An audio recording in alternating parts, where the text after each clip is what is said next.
ချောင်းအတစ်တွေကြီးရင်းနဲ့လေဝမ်းနေရမယ်လို့တခါမှတော့ထင်မထားဘူးဗျာဘရာသာကိုပဲလိုက်ကြည့်လိုက်တော့နော်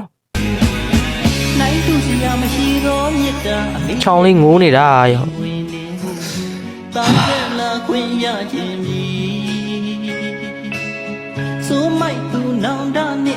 ရောဟေးစစ်မြင့်နေဝတီးနေနော်တနာပါတယ်ဒီတပုတ်လေးတော့တကယ်ဗျာတကယ်တော်တော်ကြိုက်တယ်ဒီတပုတ်လေးတော့ဝမ်းလဲဝမ်းနေတယ်ဗျာသိလား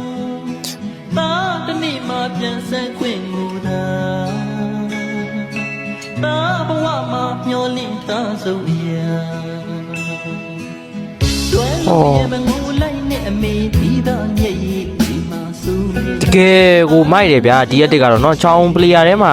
ဒီရက်တစ်ကိုတော့တကယ်ကျွန်တော်တော်တော်အကြိုက်ဆုံးပဲဗျာတချင်းရကွာငိုတာဗောလို့မောင်ပူတင်းတော့လှုပ်လန်ဆန်းကြီးတယ်ဟေး